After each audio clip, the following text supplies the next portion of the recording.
So I hope your weekend is going well, you're enjoying it, and you are all doing good. Okay, very good. Okay. So if you talk about today's topic, you can see here. So it's neuro rehabilitation perspective. So we'll be exploring the mind-body connection. I'm not sure if you all understood this.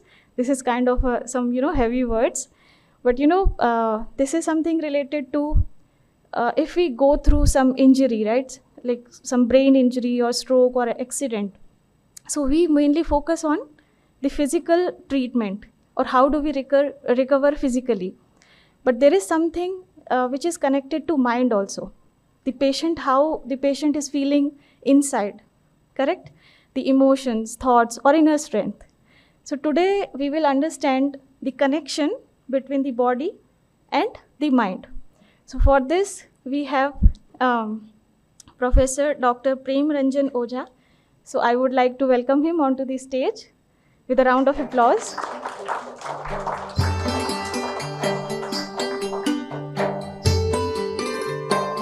So I will just give a brief introduction of Dr. Ojha.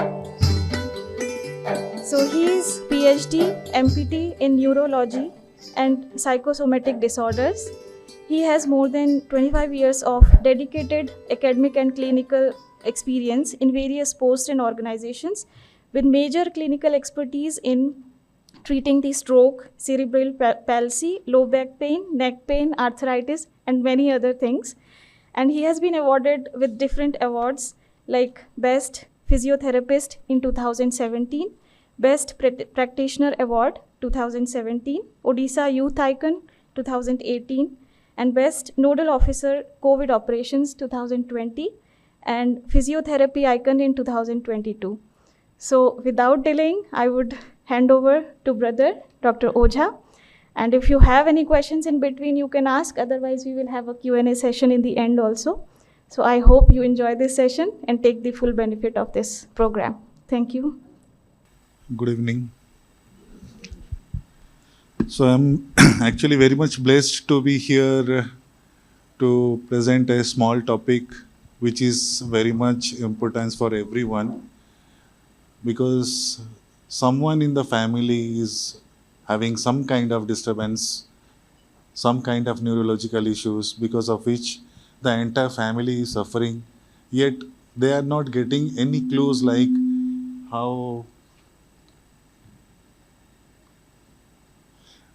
how they can easily manage the things which are very much close to their heart.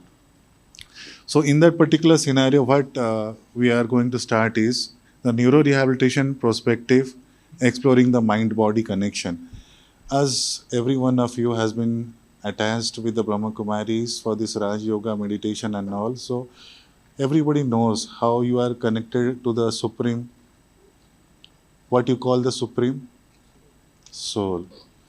So the mind body, when this connection is being done and it is a continuous phase with the soul, then we say the balance has been achieved. So how the balance has been achieved? It is a triangle between the mind, body and soul. So what we are going to do is we have to identify what is the concept of this particular mind body. So it is an intricate relationship between the mental and emotional state and the physical health. So when we speak about the mind, it is particularly our mental state and the emotional status, and the body representing the physical health. How you explore these particular connections, that there are very much many historical roots. It is not that the mind-body connection or the therapies or the concept is very much new. It is long back. How many know Bhisma? During Mahabharata. Bhisma was there in Mahabharata or Ramayana? Mahabharata. Have you heard of Sarasajya? He was pierced with the arrows. He was lying in the bed of the arrows. What he had wished for? Until and unless the war is over, I will not die. So what was his wish? That wish was generated by his mind. So his mental and emotional state was that much stable, his bodily ailments were not giving him up. He was overcoming everything. And when that particular balance was there, his physical health was maintained. There might be loss of many ml of blood. There might be a reduction of the respiratory rate, reduction of heart rate. But the subtle energy which he derived from the soul, the supreme soul, it kept the breathing and the life running and the aspirations of Bhishma till the end of Mahabharata. Likewise, when the stage came for the Pablos and Aristotles, they also devised like what is the mind. Mind is something which controls the different parts of the body. The brain, which is the anatomical name for this mind, the derivatives of the brain. What they do is they give instruction to the various organs or the various systems in the body, and they try to have a homeostasis in the system. So this particular historical roots devised from yesteryears in different societies, like in Tai Chi, when in Chinese ancient tradition, that medicine, Tai Chi is a form of treatment where exactly they use the Kai or the energy source for this particular treatment process. Okay, which has actually derived from another thing called Qigong. That is Qigong. That is again skillful attachments of the transient medicine of the Chinese.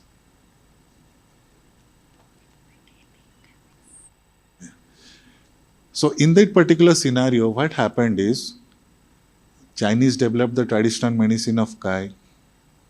Indian developed yoga.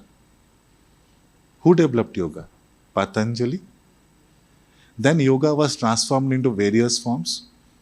Samhara yoga, Ashtanga yoga, Hatha yoga, many other forms of yoga, right? Iyengar yoga. Then when you go to this American state, they developed another form of this mind-body therapy that is known as Pilates, which exactly the young generation are practicing in the gyms. There are Pilates classes are also going on. So what is this particular scientific basis of this particular mind-body connection?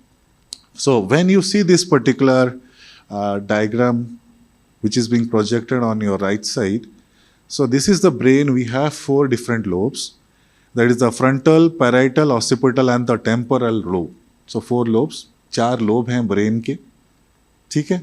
वो जो उनका connection जो नीचे में जाता है वो brain stem में सेरेबेलम में जाता है. So that constitutes the central nervous system which is extended to the spinal cord. हमारा ब्रेन और स्पाइनल कॉर्ड का कंटिन्यूशन जो है वो हम उसको सेंट्रल नर्वस सिस्टम बोलते हैं, जो कि पूरा बॉडी को कंट्रोल करता है. बहुत सारे फंक्शंस उसके साथ अटैच्ड होते हैं.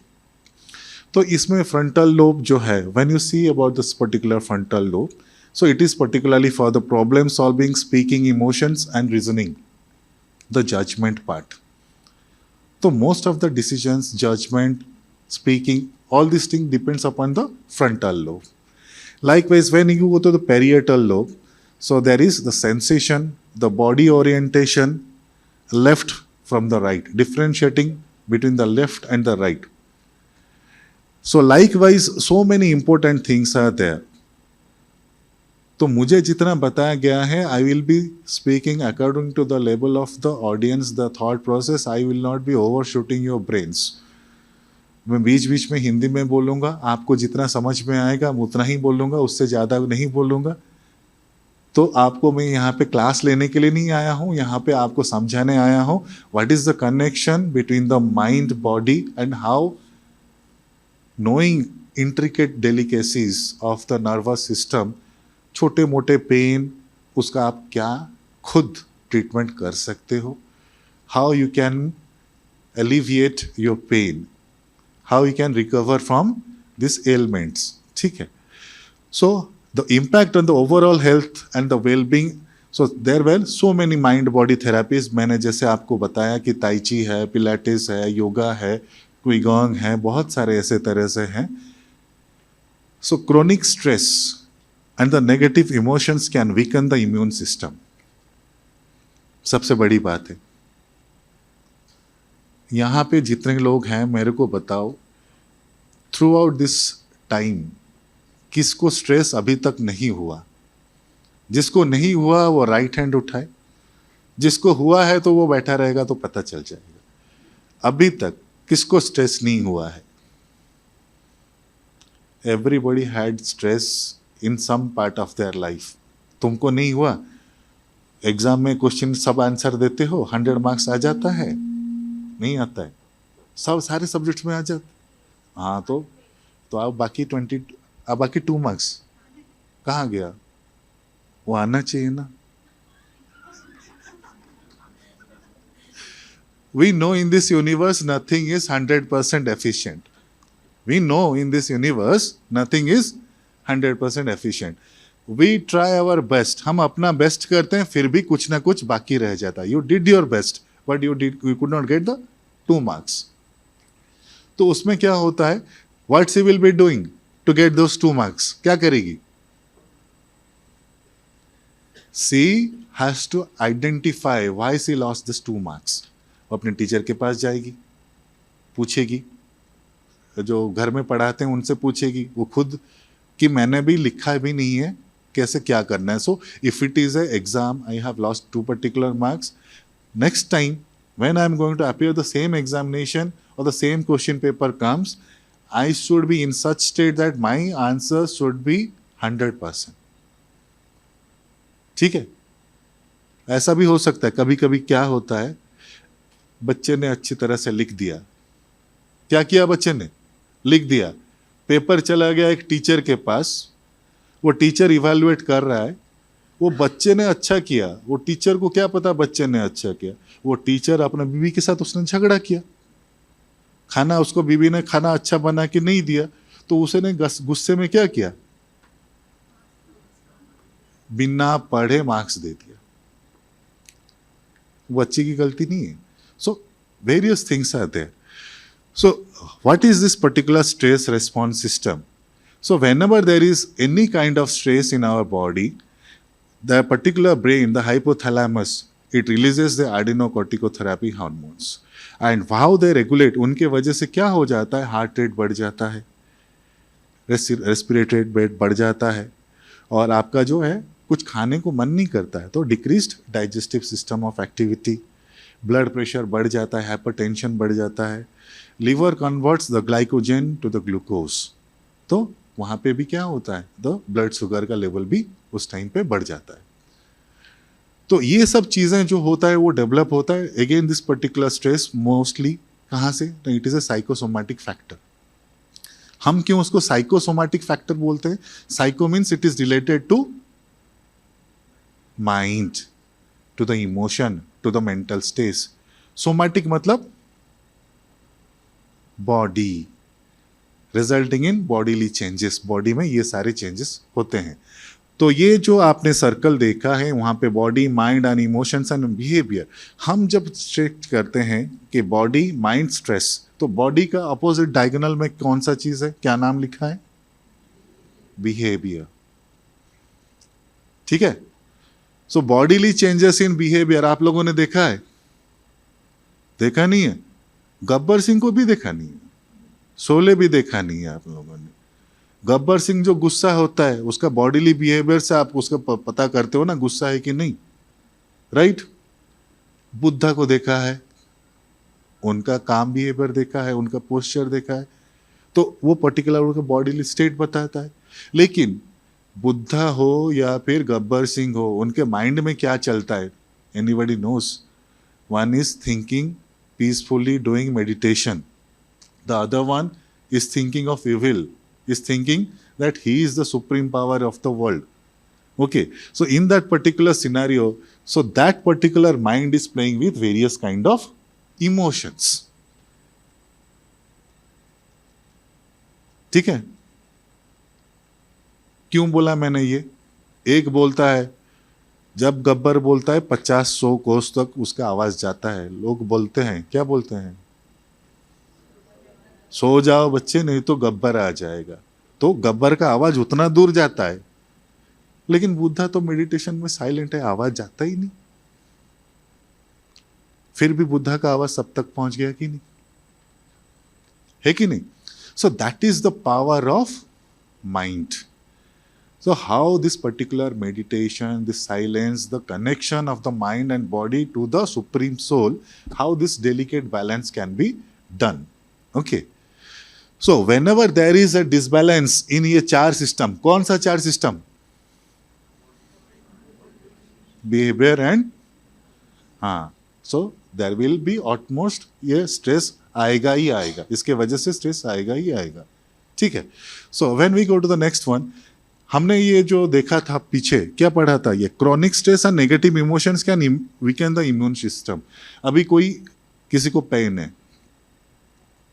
किसी के पास पेन है, लेकिन क्या है, उसको क्रॉनिक स्ट्रेस है, मेरा पेन कम नहीं हो रहा है, मेरा पेन बिल्कुल ही कम नहीं हो रहा है, मैंने 50 डॉक्टर्स देख लिए, यहाँ पे 5-6 अच्छे हॉस्पिटल्स देख लिए, नहीं मुझे यहाँ पे ट्रीटमेंट नहीं करना है, I have to move out of Hyderabad. Maybe I have to move out of the country. Maybe my treatment has no solutions in the world. इतना स्ट्रेस हो गया उसको, उतना नेगेटिवली वो सोच रहा है. So it weakens the immune system. एक तो छोटा सा अच्छा वाला एग्जाम्पल देता हूं आपको इस पे. एक डॉक्टर है, ऑर्थोपेडिक्स, उसके बाद पेशेंट पहुंचता है, बोलता है डॉक्टर मेरा ये थंब दर्द हो रहा है. क्या दर्द हो रहा है? थंब दर्द हो रहा है. वो पहुंच जाता है उसके पास, डॉक्टर देखता है, पालपेट करता है, पालपेट मतलब छू के चेक करता है, दर्द हो रहा है. पेशेंट बोला हाँ ठीक, कुछ प्रेस्क्रिप्शन मेडिसिन कुछ लिख दिए, छोड़ दिया, पेशेंट चला गया. बोल दिया 15 दिन बाद आके दिखा देना. कितना दिन बाद? अटेंटिव ऑडियंस है, वेरी गुड. 15 दिन बाद वो पेशेंट आता है, फिर डॉक्टर को दिखाता है, दर्द कम हुआ? वो बोलता है नहीं कम हुआ. फिर वो टच करता है, फिर पल्पेट करता है, दर्द है? हाँ ठीक है. फिर वो क्या करता है, फिर थोड़ा मेडिसिन चेंज कर देता है, बोलता है शायद इन्फ्लामेशन बहुत ज़्यादा है, आप इसके साथ में और एक तो ऑइंटमेंट ले जाओ. चला गया. अभी बोलता है 1 महीने बाद आओ. 1 महीने बाद आया, फिर पूछता है दर्द है? हाँ बोलता है दर्द है. कितना टाइम चला गया अभी तक? 1.5 मंथ चला गया, ऑलमोस्ट 6 वीक्स चला गया. फिर डॉक्टर बोलता है अभी चेक करना पड़ेगा, इसका एक्सरे करना पड़ेगा. क्या करना पड़ेगा? एक्सरे. एक्सरे रिपोर्ट लेके आओ, फिर मैं उसको मेडिसिन लिखूंगा. एक्सरे रिपोर्ट आ गया, पता चला यहाँ पे फ्रैक्चर था, फ्रैक्चर जुड़ गया है, वो माल अलाइंड है. फ्रैक्चर था, वो जुड़ भी गया है 6 वीक्स में, लेकिन माल अलाइनमेंट सीधा नहीं है, टेढ़ा है. डॉक्टर गुस्सा हो गया पेशेंट के ऊपर. डॉक्टर क्या बोल रहा है पेशेंट को? मैंने तुमको बोला था दर्द हो रहा है कि नहीं, तुमने बताया नहीं. पेशेंट बोला सर आपने जितने बार मेरे को बोला, मैंने उतने बार बोला सर दर्द हो रहा है. फिर डॉक्टर ने क्या बोला मालूम है? मैंने जब प्रेशर किया तुमको आउच करना था, तब भी मेरे को पता चलता कि तुम्हारा उतना सीरियस है, तब भी मैं एक्सरे लेता. So you never know which professional is doing what kind of activities, what are their abilities. तो उस टाइम पे आपको खुद के बारे में जितना इंफॉर्मेशन रहेगा आपके लिए अच्छा. नहीं तो सब कुछ टेढ़ा मेढ़ा होने के बाद आप प्रॉपर डॉक्टर के पास पहुंचोगे, नहीं तो because of negative emotions and chronic stress आपका इम्यून सिस्टम सब कुछ डिस्टर्ब होने वाला है. But if we have a positive emotion and positive outlook, it is always associated with a stronger immune system. तो यहाँ पे there is a representation how the emotional circuit, particularly the stress, is being attributed to the corticolimbic system. ये brain में हमारा जो है उसमें एक तो ब्रॉडमैन्स क्लासिफिकेशन एरिया होता है, अलग अलग एरियाज है, सबका रिस्पॉन्सिबिलिटी अलग अलग है, सबका काम अलग अलग है, ठीक है। स्पीच के लिए अलग है, विजन के लिए अलग है, कलर के लिए अलग है, मूवमेंट्स के लिए अलग है। तो ये सब क्या करते हैं, जब स्ट्रेस होता है तो क्या होता है ना, पर्टिकुलरली हमारा जो प्री फ्रंटल कॉर्टेक्स है वहाँ पे डोपामिन वो रिलीज होता है। वो रेगुलेशन जब होता है उसमें क्या होता है, it's gives stimulus to the hypothalamus, उससे वो सिंपैथेटिक नर्वस सिस्टम में जाता है, जिसके वजह से you have a brown fat production, heat production, body temperature बढ़ता है, हार्ट रेट बढ़ता है, ठीक है। और इसको जो फाइनल सर्किट जाता है कहाँ पे जाता है, बॉडीली फंक्शंस के लिए, कहाँ पे, मोटर सिस्टम पे, स्केलेटन पे जाता है, मसल्स टेंडन्स पे जाता है। और क्या होता है, आप जब भी स्ट्रेस पे होते हो, क्या आपने क्या फील किया कभी, गूज बम्प्स, मसल टेंशंस, स्वेटिंग्स, लेकिन वो स्वेटिंग है सिंपैथेटिक सिस्टम, पसीना निकलना कहाँ पे आता है, सिंपैथेटिक सिस्टम। ये जो चेहरा रेड हो जाना, हीट लगना, गर्मी लगना, वो क्या है, that is for the sympathetic system. So ये दोनों सिस्टम यहाँ पे काम करने लगते हैं। तो हमको क्या करना चाहिए यहाँ पे, अगर हमको स्ट्रेस पे कंट्रोल करना है तो हमको क्या करना चाहिए, तो हमको जो बॉडीली रिएक्शंस है, ब्लड प्रेशर, हार्ट रेट, ये सब क्या है, ये इनवॉल्यूंटरी है, हमारे कंट्रोल में नहीं है। हमारे कंट्रोल में है blood pressure, heart rate, respiratory rate, ये सब हमारे कंट्रोल में नहीं है। हमारे कंट्रोल में है ये क्या, मोटर सिस्टम। तो हम क्या कर सकते हैं, ये मोटर सिस्टम को कंट्रोल करके अपना स्ट्रेस घटा सकते हैं। अभी समझ में आया? कभी भी हमको अगर स्ट्रेस हुआ, साइकोसोमैटिक रिलेटेड इश्यूज हुआ, there will be the effect on the sympathetic nervous system and the motor system. Whereas the sympathetic nervous system जो होता है उसमें क्या होता है, वो हमारे कंट्रोल में नहीं है, ठीक है। लेकिन कौन सा वाला हमारे कंट्रोल में है, motor system. So this motor system जो हमारा मसल, नर्व, टेंडन, ये सब चीज़ों को लेके है, उसको अगर हम लोग अपने कंट्रोल में रखेंगे तो हम क्या कर सकते हैं, अपने स्ट्रेस को भी कम कर सकते हैं, ठीक है। See, so what are the symptoms of mind body connections. Physical symptoms हम लोगों ने डिस्कशन किया। कभी कभी हमको हेडेक्स होता है, सबका हेडेक सेम है, किसी को रात को हेडेक होता है, किसी को दिन को हेडेक होता है, किसी को चश्मा के वजह से होता है, किसी को बिना चश्मे से हेडेक होता है,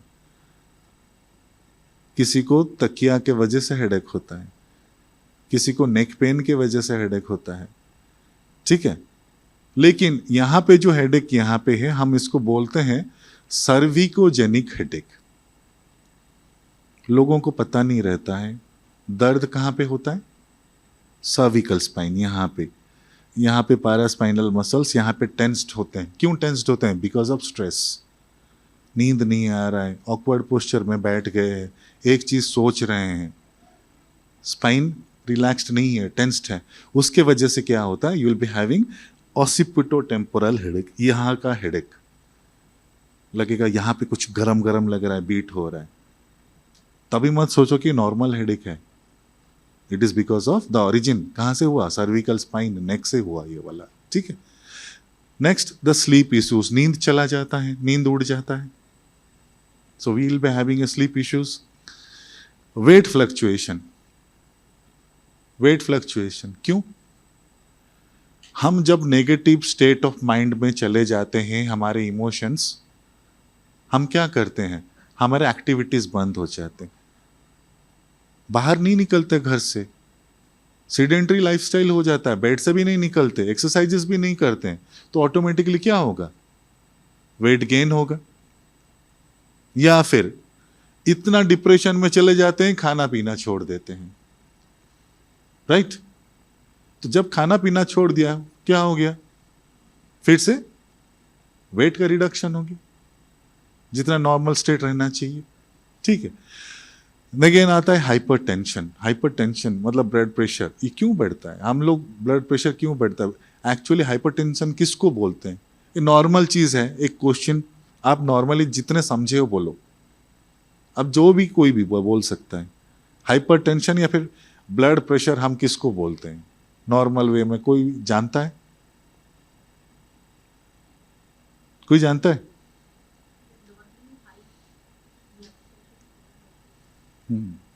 वो जो ब्लड है, प्रेशर है, दो चीज अलग है। ब्लड है और प्रेशर है। तो ब्लड फ्लो कर रहा है, कहाँ पे फ्लो कर रहा है? आर्टरी में फ्लो कर रहा है, ठीक है। वो अलग अलग जगह पे जाता है। तो वो जो आर्टरी में फ्लो करता है वो एक पाइप है, उसके अंदर एक फ्लूइड जा रहा है। तो कहीं पे वो पाइप ब्लॉक हो गया, टाइट हो गया, जिसके वजह से क्या हो गया? वहां पे सूजन हो गया। वो फ्लूइड जो है वहां पे क्या होगा? लैटरल प्रेशर एग्जर्ट करता है वो पाइप के ऊपर। तो उसके वजह से क्या हो जाता है? ये एलिवेट हो जाता है ब्लड प्रेशर। उसके बहुत सारे फैक्टर्स हैं, लेकिन प्रॉब्लम क्या है? वो जो रीजन, जिस जगह पे उसका क्या हुआ है, रेस्ट्रिक्शन हुआ है या फिर प्रेशर बढ़ा है, वो एरिया वो रेगुलेशन में आ जाता है। किसका? ना सेंट्रल नर्वस सिस्टम का। तो हमको जब भी स्ट्रेस होता है, हमारे सिंपैथेटिक नर्वस सिस्टम वो अफेक्टेड हो जाते हैं। वहाँ से हमारा ब्लड प्रेशर का रेगुलेशन के वजह से भी ये ब्लड प्रेशर बढ़ जाता है। नेक्स्ट आता है gastro intestinal issues. Gastro intestinal issues हम इसको क्या बोलते हैं? इरिटेबल बाउल सिंड्रोम, IBS भी बोलते हैं। So whenever there is a mind body connection imbalance, so there is also a imbalance in the gastro intestinal issues. हमारे इसी तरह से कि हमारा जब डाइजेस्टिव सिस्टम आ जाता है, हमारा जब एक्सक्रीटिव सिस्टम आ जाता है, तो दोनों का स्पाइनल कंट्रोल भी है। स्पाइनल कंट्रोल कहाँ पे होता है? ना सैक्रम के पास होता है, और सेंट्रल कंट्रोल तो ऊपर होता है, मिड ब्रेन। ब्रेन में एक जगह है मिड ब्रेन, वहाँ पे होता है, ठीक है। तो वहाँ पे भी प्रॉब्लम होने से उसके वजह से भी will be having A lot of IBS, irritable bowel syndrome का भी आता है। उसके साथ वो जो हम लोगों ने देखा था वो सारा क्या था? ये सारा फिजिकल सिम्टम्स था। Physical means you can find it in your body, ठीक है। नेक्स्ट ये emotional and mental symptoms, anxiety हो जाता है, एप्रीहेंशन हम लोग हो जाते हैं, डिप्रेशन आ जाता है, मूड स्विंग्स होते हैं, and difficulty in making decisions. Anxiety सबको पता है, डिप्रेशन सबको पता है, मूड स्विंग्स क्या है? मूड स्विंग्स क्या है? यस, मतलब ये मूड स्विंग्स कौन आइडेंटिफाई करता है? जब हम घर में हमारे जो नज़दीक हैं, परिवार में जो नज़दीक हैं, दोस्त लोग हैं जिनको हम आइडेंटिफाई करते हैं, उनके साथ रोज उठना बैठना है, उनके ADL मतलब एक्टिविटीज़ ऑफ डेली लिविंग के साथ हम अटैच्ड हैं। सुबह तो मैंने इनको देखा था हंसते हुए, दोपहर को ऐसा क्या हो गया, खाना पीना छोड़ के लेट गए हैं, उठ नहीं रहे हैं, सुन नहीं रहे हैं। So that is all these mood swings. Again, it is because of imbalance. Next, difficulty in making decisions. कुछ important चीज़ों का डिस्कशन हो रहा है, वहाँ पे आपका डिसीजन बहुत इंपॉर्टेंट होता है, लेकिन फिर भी आप डिसीजन ले नहीं पा रहे हो, and certain thing cannot be achieved at that particular moment.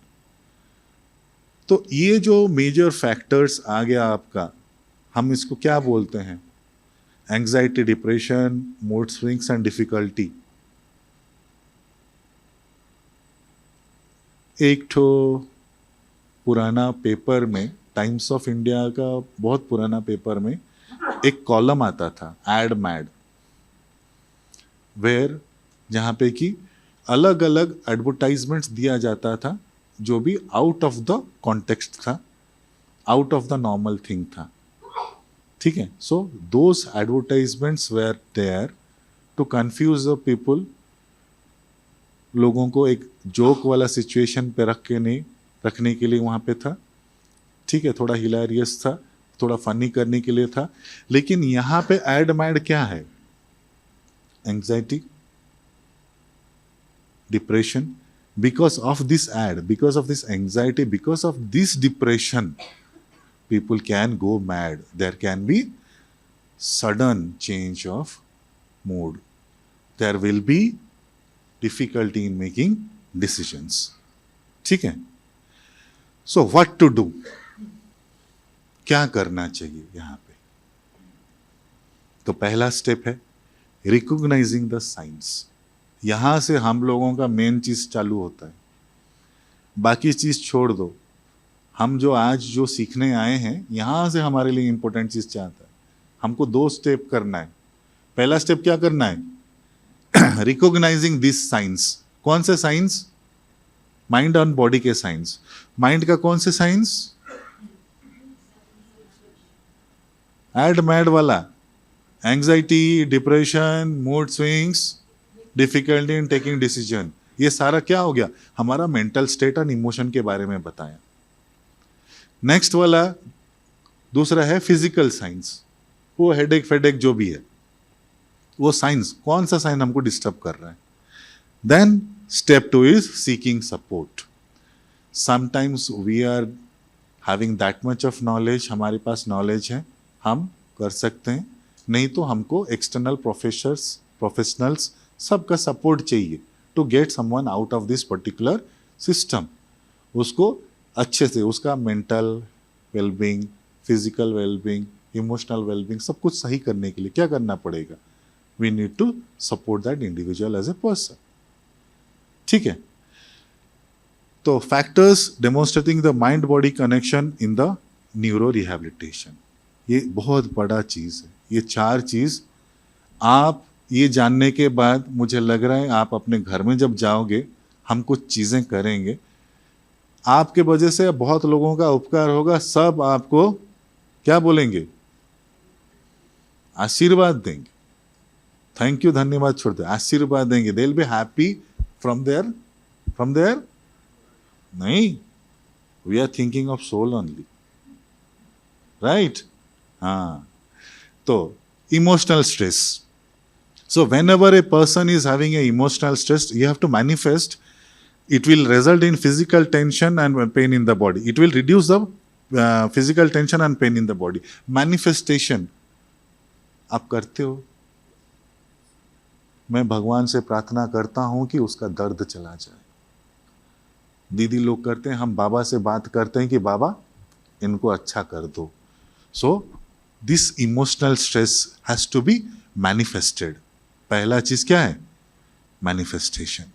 Second, positive thinking and mental resistance.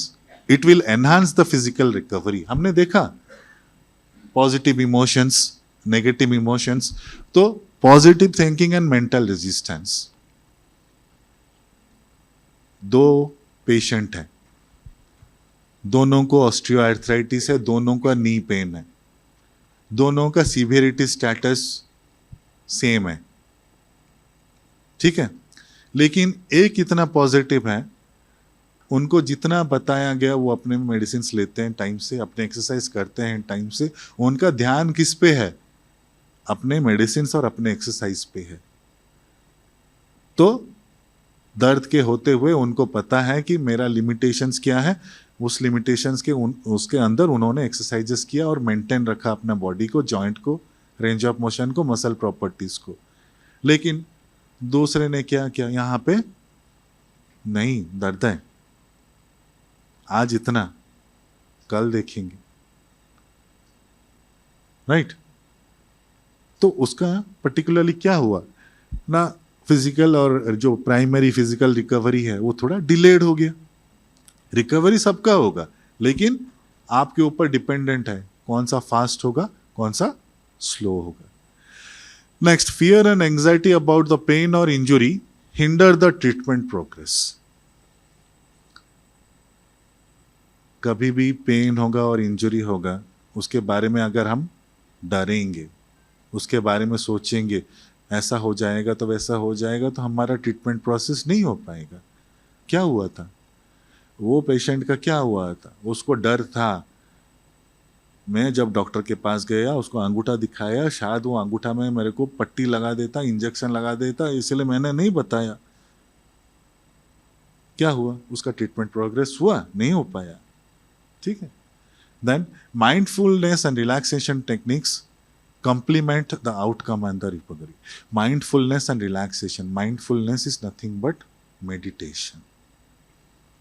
हम मेडिटेशन करते हैं, रिलैक्सेशन करते हैं, रिलैक्सेशन प्रोग्रेसिव रिलैक्सेशन एक्सरसाइजेस जो होता है, ठीक है, जैसे कि हमारा एंशियंट योगासना में शवासना है, ठीक है, लॉरा मिचेल्स टेक्निक है, जैकबसन्स टेक्निक है, बहुत सारे टेक्निक्स हैं। ये सारे चीज़ क्या करते हैं, हमको एक प्रोग्नोसिस, एक डिजीज कंडीशन का अच्छा प्रोग्नोसिस देते हैं और रिकवरी के लिए चांसेस देते हैं।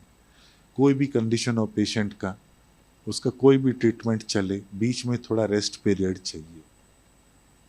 कौन दे रहा है रेस्ट पीरियड? वो पेशेंट खुद अपने आप को दे रहा है। क्या करने के बाद? उसको जो बताया गया उसका ट्रीटमेंट अपना अचीवमेंट करने के बाद। तो आप एक लेवल तक अपना जब अचीवमेंट कर लेते हो, then you are eligible to get that kind of relaxation, ठीक है। So integrating this mind body techniques in neuro rehabilitation, हम लोग ये माइंड बॉडी टेक्निक्स कैसे इंटीग्रेट करते हैं। यहाँ पे आप जो देख रहे हो, देयर आर 9 डिफरेंट सर्कल्स, ठीक है। तो पहला है साइकोथेरेपी, आफ्टर दैट तो 8 सर्कल्स आर दे आर को रिलेटेड, इसीलिए सेम कलर है, ठीक है। 9 सर्कल हैं, साइकोथेरेपी टॉप है, और बाकी जो 8 सर्कल्स हैं वो अपने आप से रिलेटेड हैं, इसीलिए वो पैरेलली रिप्रेजेंटिंग कर रहे हैं। जैसे कि योगा एंड जर्नलिंग। जर्नलिंग मतलब क्या होता है? जर्नलिंग मतलब किसी को कुछ पता है? जर्नलिंग, हाँ, writing notes, taking down important aspects, क्या क्या रिसर्चेस हुआ है, हाँ, कहाँ पे क्या क्या इंफॉर्मेशन मिला है। तो उसी तरह से उसको योगा के साथ क्यों कंपेयर किया? क्योंकि योगा हैज बीन ट्रांसफॉर्मेटिव। अभी तो थोड़ी देर पहले हमने डिस्कशन किया था कि योगा का वेरियस फॉर्म्स आ गया है, हाँ, अयंगार हो गया, हट हो गया, अष्टांग हो गया, अलग अलग योगा आ गया। Next, music therapy and breath work. Music therapy, तो ये म्यूजिक वाला सिस्टम कहां पे चलता है? कहां पे चलता है? माइंड में। कैसे चलता है? Because of your vestibulocochlear nerve, आपका 8th क्रैनियल नर्व है, वो उसका सेंसरी अडेप्टर्स हैं, वो रिसीव करते हैं, वो आप उसके वजह से सुन सकते हैं, सब कुछ चलता है। वो ऑडिबल सिस्टम है आपका, वो आपका स्पीकर है, ठीक है, रेसिपिएंट है स्टिमुलस का। तो वहाँ पे सबसे बड़ी बात क्या होता है ना, जब भी हम गाना सुनते हैं, आदतन कभी कभी क्या हो जाता है, सर ऐसे ऐसे हिलना लगता है, हाथ हिलना लगता है, फुट टैपिंग होने लगता है, कि some kind of frequencies are there which stimulate your body parts. कुछ आप सुनते हो जिसके वजह से आपके बॉडी में कुछ ना कहीं हरकत होने लगता है, ठीक है। और ये जो हरकत होता है आप खुद से करते हो, अपने आप हो जाता है, अपने आप। सांस आप खुद लेते हो, अपने आप होता है। So the music therapy is nothing but just like your breath work. The deep breathing you are doing, आप लोग करते हो, अनुलोम विलोम करते हो। डीप ब्रीदिंग कौन करता है? कैसे करते हैं डीप ब्रीदिंग? बहुत सारे टेक्निक्स हैं, ठीक है। नॉस्ट्रिल वाला है, नॉस्ट्रिल एंड माउथ वाला है, डायफ्रैग्मेटिक वाला है, बहुत सारे चीजें हैं। हम उस पर भी जाएंगे, उसमें भी देखेंगे। तो व्हेन द ब्रीदिंग में हम बोलते हैं inspiration and expiration. Inspiration is totally active process, it is because of the diaphragmatic muscle. यहाँ पे मसल है डायफ्राम, वो नीचे जाता है, ठीक है। नेगेटिव एटमॉस्फेरिक प्रेशर क्रिएट होता है एब्डोमेन में, जिसके वजह से हवा अंदर जाता है, ठीक है। लेकिन जब एक्सपिरेशन करते हैं, एक्सहेलेशन करते हैं, वो क्या होता है? Recoil of the diaphragm, passive recoil. हमको किस में दिक्कत नहीं होना चाहिए, एक्टिव में या पैसिव में? हमको किस में दिक्कत नहीं होना चाहिए? पैसिव में दिक्कत होना नहीं चाहिए, बिकॉज इट इज पैसिव। दिक्कत हमको हमेशा किस में होता है? एक्टिव में। आपको पता नहीं है, आज से पहला चीज करो, कभी भी सांस लो, एटलीस्ट 3 मिनट 4 मिनट दिन में फील करो कि मैं सांस ले रहा हूं। अभी आप ऑटोमेटिक चैनल पे हो, आप अभी भी जो सांस ले रहे हो ना, इट इज नॉट है कौन सा वाला? Conscious one. It is not a conscious one. आप ऐसे ही बैठे हो, ऐसे ही आपके मुंह बंद है, आप ऐसे ही देख रहे हो, आपको खुद को पता नहीं है हम कितना सांस ले रहे हैं। So it has to be there. Next, tai chi and walking. ताई ची जो चाइनीज का मैंने बताया था कि वो ट्रेडिशनल मेडिसिन है, वो पर्टिकुलरली फोकस करते हैं एनर्जी के ऊपर। आप लोगों में से कितने लोग रेगुलरली पार्क्स जाते हो? पार्क्स बहुत कम लोग। बेयरफुट वॉकिंग करते हो पार्क में जाके आप लोग? कौन करता है बेयरफुट वॉकिंग? 1 2 3 4 5 6। इन लोग का एनर्जी आप लोगों से बहुत ज्यादा है। क्यों? यस, हाँ, इन लोगों को जो है एनर्जी मिल रहा है। कहां से मिल रहा है? अर्थ से मिल रहा है। इनको एनर्जी अर्थ से मिल रहा है। They are being getting this particular waves, the magnetic waves from the gravitational field of the earth. ठीक है? आपको पता है, आप लोग जब मेडिटेशन करते हो, ब्रह्मा कुमारी के साथ कितने लोग अटैच्ड हैं यहाँ पे? कितने लोग हैं? कौन कौन मेडिटेशन करते हैं? बहुत लोग हैं मेडिटेशन करते हैं। ब्रह्म मुहूर्त क्या होता है? उसको ब्रह्म मुहूर्त क्यों बोलते हैं? Why it is called Brahma Muhurt? Because there's some energies in the universe that you can align with them when you are sitting and meditating. ठीक है। हाँ, beginning of the day. Energies of the higher soul. Okay. तो पहला information आपको मैं बता देता हूं। उस टाइम पे मैं आपको बताता हूं, दिन भर whenever there is a sunrise till the sun sets, nothing is powerful than the sunrise. उससे पावरफुल कुछ भी नहीं है।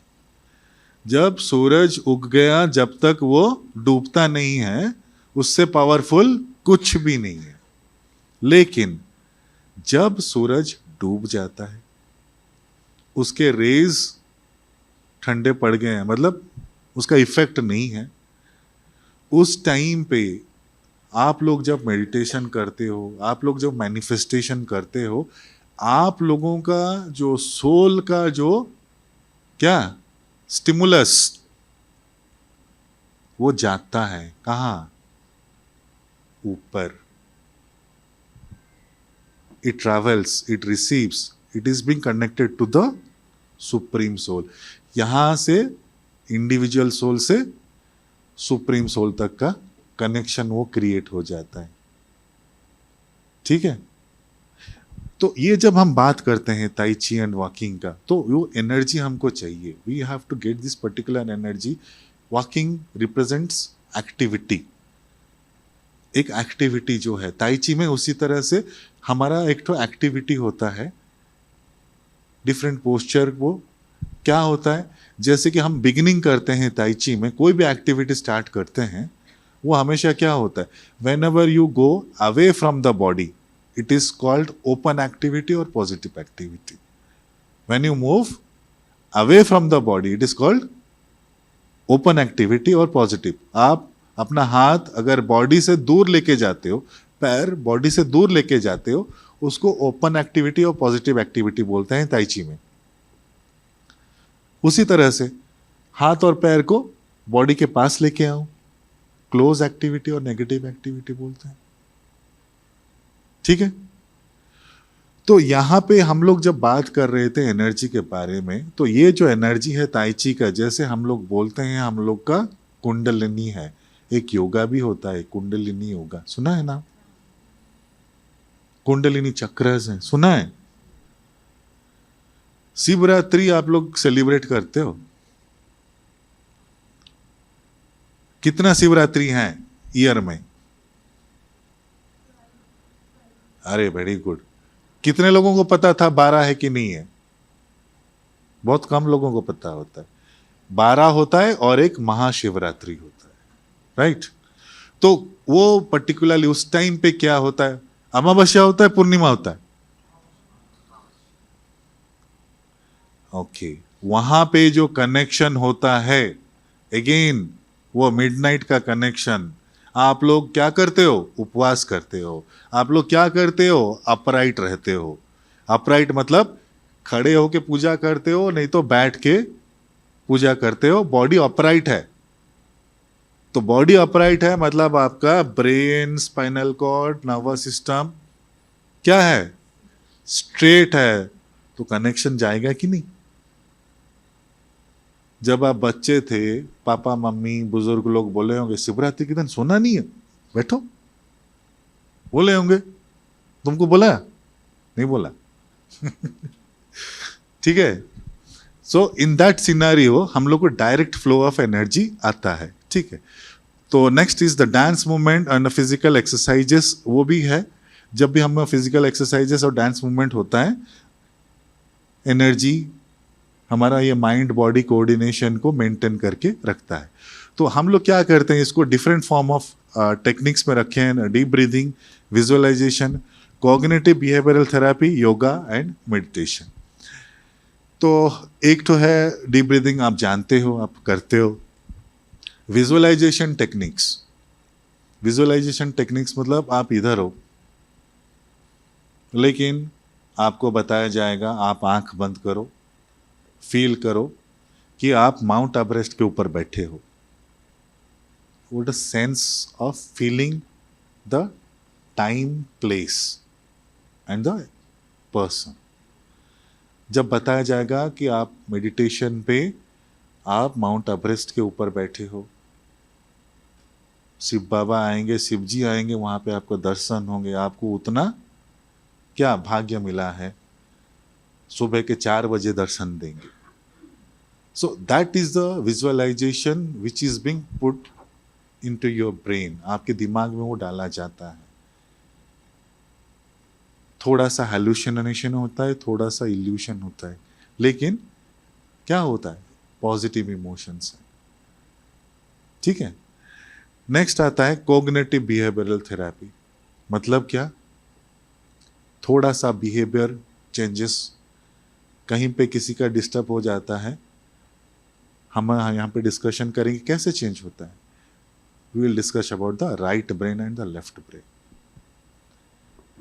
राइट ब्रेन और लेफ्ट ब्रेन दोनों में सेम है, दोनों अलग है? आपका दोनों ब्रेन काम करता है या फिर कौन सा ब्रेन डोमिनेंट है? एक क्वेश्चन है, मैंने पूछा आप लोगों से, हम जानते हैं ब्रेन में 2 साइड है, 2 हेमिस्फीयर है, वो पता है सबको? हाँ, right hemisphere, left hemisphere, 2 side है, राइट ब्रेन, लेफ्ट ब्रेन। सबका 2 ब्रेन काम कर रहा है।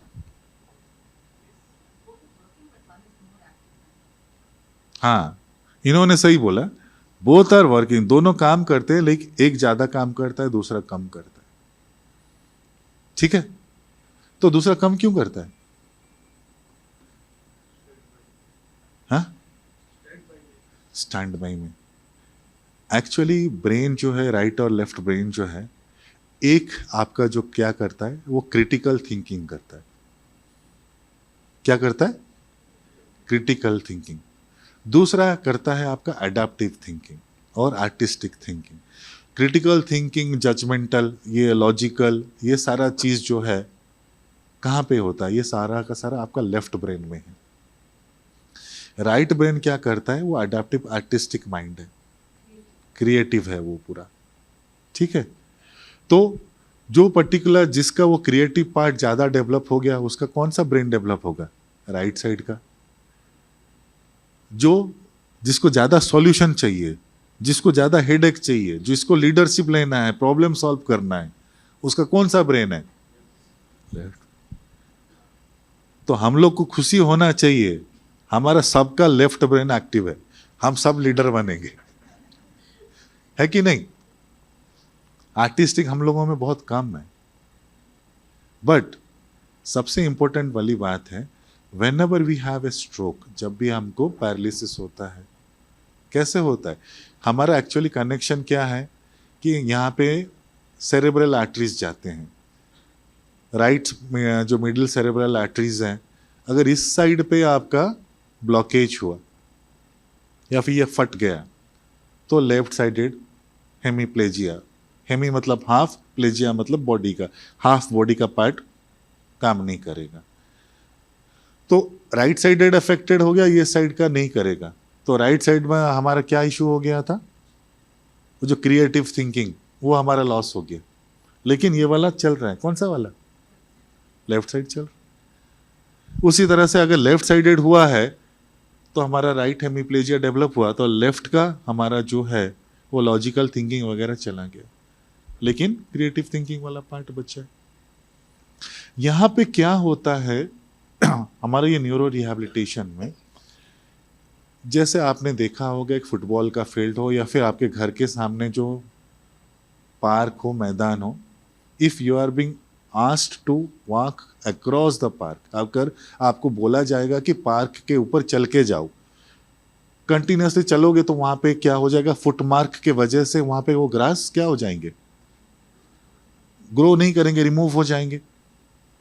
लेकिन जब बारिश आएगा फिर से ग्रास ग्रो करेंगे। आपको पता है, आप अगर जिस रास्ते पे वो पार्क को आपने क्रॉस किया था, बारिश के बाद वही सेम पार्क मतलब सेम रूट पे आप चलोगे, क्योंकि वो तो फिर से ग्रास आ गया ना। तो आप जिस रूट पे चलोगे फिर से नया ट्रैक बनेगा कि नहीं? सो दैट इज कॉल्ड न्यूरोप्लास्टिसिटी। मतलब कभी भी स्ट्रोक होता है, कभी भी हेड इंजरी होता है, कभी भी ब्रेन का इश्यूज होता है, अगर ब्रेन का कुछ पार्ट का फंक्शन कम हुआ, लॉस हुआ, हम दूसरे पार्ट को एनहांस करके कॉम्पनसेट कर सकते हैं। आप लोग करते नहीं हो। क्यों नहीं करते हो? बोलो, क्यों नहीं करते हो? आप लोगों ने कभी सोचा भी नहीं, क्योंकि आप लोगों के दिमाग में वही चीज हो गया है कि हमारे दिमाग में दो ब्रेन है, एक डोमिनेंट है, हम जो साइड यूज करते हैं उसको एक्टिव कर रहे हैं, दूसरे के बारे में आप भूल गए। लेकिन दूसरा क्या कर सकता है? कॉम्पनसेट कर सकता है। ठीक है, so that is what we develop in the cognitive behavioural therapy. So ये जो हॉलिस्टिक अप्रोच, हम इसको हॉलिस्टिक अप्रोच क्यों बोलते हैं? यहाँ पे मेडिसिन है, यहाँ पे फिजियोथेरेपी है, यहाँ पे योगा है, यहाँ पे डांस है, दूसरा चीज बहुत सारा है। तो ये क्या करता है? It promotes overall wellbeing, the physical, mental and emotional. It empower the patients, शक्ति देता है पेशेंट्स को।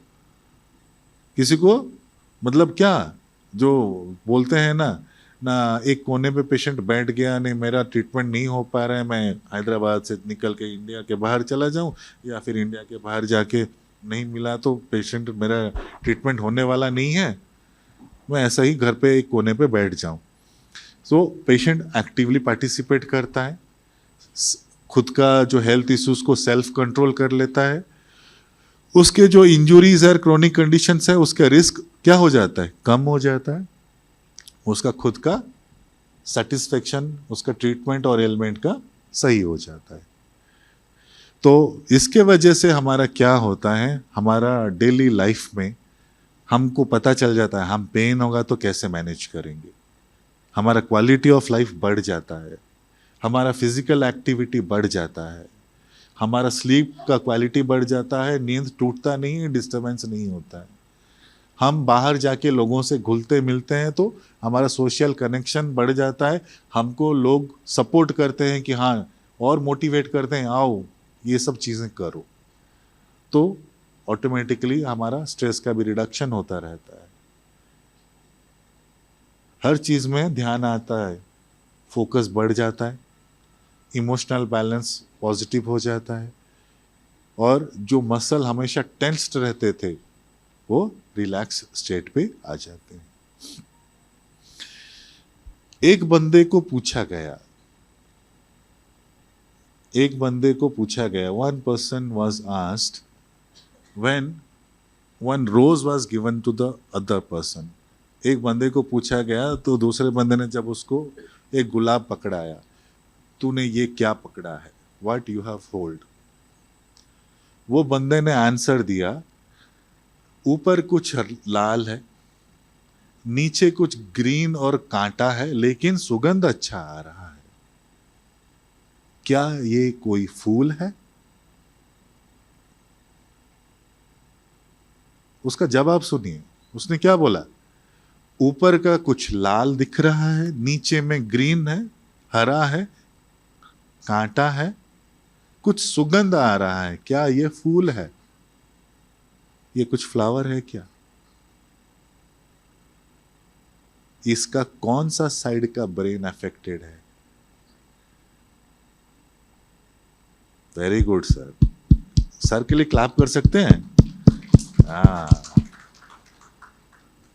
इसी तरह से टू आइडेंटिफाई ए पेशेंट, कहाँ पे है, कौन सा मेंटल स्टेटस पे है, क्या हम उसको ट्रीटमेंट करेंगे, हम अगर सोसाइटी में हैं तो हम सबको हेल्प कर सकते हैं।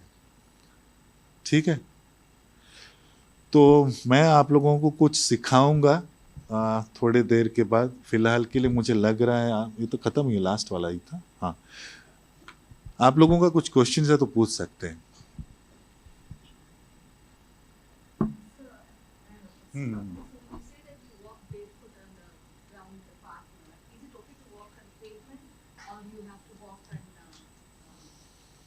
soil or grass? नहीं, it is basically the grass. Basically the grass, because when the grass is there, the grass root is there, the root connection will be there to the soil itself. Okay, so what we say, we have a top down approach and a bottoms up approach. Okay, two types of approach are there, top down and bottoms up. Top down मतलब ऊपर से नीचे, bottoms up मतलब नीचे से ऊपर। So top down energy we are deriving from the sun. हम बोलते हैं सुबह सुबह अर्ली मॉर्निंग में आप जाओ, विटामिन डी मिलेगी, that we derive from the sun, that is the top down approach. So उसी तरह से जो हीट दिया था सन ने किस पे, ग्राउंड पे, जो स्टोर होके था, वो रिटर्न कर रहा है, कौन, अर्थ रिटर्न कर रहा है। It has to be received through the foot only. कहाँ पे होगा, जहाँ पे सबसे ज्यादा नरिशमेंट होगा, रूट्स होंगे। Okay. ठीक है। And how much time do you recommend that we should walk, like in a week, for example? How many times? If you take in a session wise daily, 15 minutes काफी है। 15 minutes is sufficient in a day. Okay. More than enough. Okay. And the other question, if you may allow me, they say that the energy levels are very high 20 minutes before sunset and 20 minutes after sunset. Is that true? And is that the ideal time to meditate in the evenings? Evening timings. Yeah. After sunset. After sunset, After not sunset. before. Not before. After Okay. sunset. Okay. After sunset. Okay. क्यों, मैं आपको एक तो चीज बताता हूँ। Whenever you think of a incandescent lamp or a candle, so what will happen is whenever उसका जो बाती है ना, और जो निकलता है, थ्रेड जो निकलता है, विक निकलता है, वो जितना कम होते जाता है ना, वो लास्ट मिनट में ज्यादा बर्न आउट होता है। Okay. वो लास्ट मिनट में ज्यादा बर्न आउट होता है। तो in that particular time, so there is a lot of energy imbalance. It is not flowing in a same channel. Right.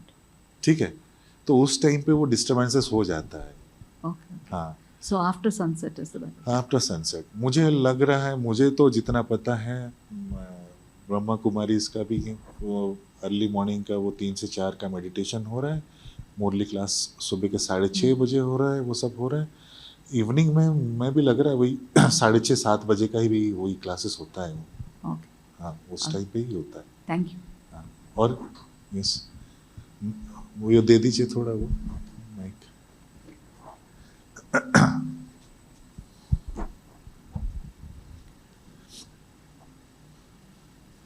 So, sir, you said most of us have left brains dominant, right?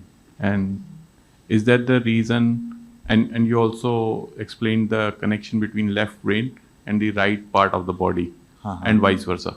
So is that the reason most of us are right-handed, and very few people are left-handed? No, no. Exactly what is happening is it depends upon how you are oriented. How you are oriented. आपको जैसे बताया गया, आपको जैसे orientation दिया गया, आपने वैसा ही किया. If you had been oriented in a left dominant hand, you would have been a left-handed person. Okay. Okay. But the most important thing, I'm not taking it in a very serious manner. मैं थोड़ा एक joke से बताता हूँ. When you appeared for your examination, 3 घंटे का paper आपने लिखा कॉलेज डेज में, स्कूल डेज में, ठीक है. 2 घंटा लिखा हाथ दर्द हो गया, पेन रख दो, काश ये बाएं वाला हाथ भी चलता तो और 10 मिनट में पेपर खत्म कर देता, लेकिन आधा घंटा रुकना पड़ा मुझे. So those who are doing by manual activities, जो दोनों हाथ यूज करते हैं, ठीक है, उनके पर्सनैलिटीज बहुत अच्छे हैं. आपके लिए टास्क क्या होना चाहिए मालूम है? To develop a new skill. To develop this new skill will develop the other side of the brain. मतलब क्या? आपको एक तो चीज बोलूं, ये अभी जहां पे जो चीज बोलूंगा कोई नहीं कर सकता. जो कर देगा मैं अपना नाम चेंज कर दूंगा. कोई नहीं कर सकता. जिसका हैंड राइटिंग जितना अच्छा, तुम जाके स्कूल में अपने दोस्तों के साथ चैलेंज कर देना, ठीक है. If you right a word book, ठीक है, क्या लिखना है? बुक. आप लिखो बुक, राइट हैंड से लिखो, लेफ्ट हैंड से लिखो, जो भी लिखो बुक, ठीक है. राइट हैंडेड हो लिखोगे, लेफ्ट हैंडेड हो लिखोगे. अभी आप सेम बुक वही राइट हैंड में के से बी तक उल्टा लिखो, सेम होगा? सेम होगा क्या? बिल्कुल ही नहीं होगा. वो राइट हैंड में आपने बुक लिखा, राइट टू लेफ्ट लिखा, वही राइट हैंड में बुक अपना लिखना है लेफ्ट टू राइट, के से बी तक नहीं होगा. It has to be a skill, it has to be a practice, it has to be a mental practice. जब तक आप अपने दिमाग का यूज नहीं करोगे, कॉन्सेंट्रेट नहीं करोगे, फोकस नहीं करोगे, नहीं होगा. ठीक है, थैंक यू. और कोई एनी फर्दर क्वेश्चंस? हाँ,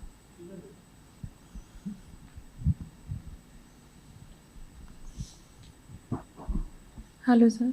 हाँ. पहले मैं आपको थैंक यू बोलूँगी क्योंकि मैं 2006 मतलब 6 से 23 जुलाई से जितनी स्पाइन प्रॉब्लम, लेग पेन, मतलब बहुत कुछ है, सबने केवल फिजिकल ही बताया. आप पहले ऐसे मिलो जो मेंटल मुझे बताएं.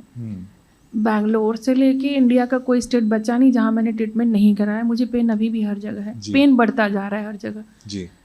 सारे डॉक्टर मेडिसिन देते हैं और वो यही बोलते हैं, अभी की मैं बता रही हूँ, तुम्हारा वेट ज़्यादा है, वेट कम कर लो, सारा पेन चला जाएगा. ऐसे ऐसे करते 19 ईयर्स हो गया सर, पेन तो नहीं गया, लेकिन आज जो आपने बताया ना वो किसी ने नहीं बताया. और बस टेंशन मत लीजिए, कैल्शियम ले लीजिए, ये ले लीजिए, सोने वाली ले लीजिए, विटामिन B12 ले लीजिए, ये कर लीजिए, लेकिन जो रियल क्या है वो किसी ने बताया ही नहीं. वो आज मैं यहाँ से सीख रही हूँ. तो क्या सच में सर मेरा वेट कम हो जाएगा तो मेरा सारा पेन चला जाएगा? ठीक है, अच्छा क्वेश्चन आपने पूछा. मैं आपको वही चीज़ बताना चाहता हूँ. आपने इसको अगर अच्छी तरह से फॉलो किया, मुझे लगा आपने अच्छी तरह से फॉलो किया है इसको. अभी मैं बात कर रहा था top down approach and bottoms up approach. 2 तरह के हैं हमारे पास. सिग्नल्स जो भी हैं 2 तरह के हैं. हम क्या करते हैं, हमारा ब्रेन ने हमको बोला कि इसको उठाना है. हमने किसका इंफॉर्मेशन लिया, किसका हमने इंस्ट्रक्शन ओबे किया? ब्रेन का. तो सेंट्रल नर्वस सिस्टम ने हमारा लिम्स, हाथ को एक्टिविटीज करने के लिए बोला. ठीक है, ये एक कनेक्शन है. दूसरा कनेक्शन है, हमारे आंखें बंद हैं, हमारे आंखें बंद है. यहाँ पे कुछ आग जैसा कुछ जल रहा है, हमको पता नहीं है, यस सर, हमारा हाथ वहां पे चला गया, बट वहां पे जो गर्माहट हमारे हाथ ने फील किया, हम बिना देखते ही हाथ वापस अपने आप आ गया। यस सर, तो वहां से इंस्ट्रक्शन कहाँ से गया? ब्रेन से, पेरीफेरी टू सेंटर। तो इसीलिए हम उसको टॉप डाउन और बॉटम्स अप अप्रोच बोलते हैं। तो पेन क्या होता है? Pain is nothing but a nociceptive stimulus हम बोलते हैं। It is a unpleasant sensation. Yes sir, it is a sensation, लेकिन अनप्लीजेंट है, उसको प्लेजेंट में बनाओ। Turn the pain to bliss, वो टारगेट होता है पेन मैनेजमेंट का। क्या होता है ना, पेन आपके लिए अच्छा होना चाहिए। गुड पेन पता है क्या है? अच्छा वाला पेन कभी नाम सुना है?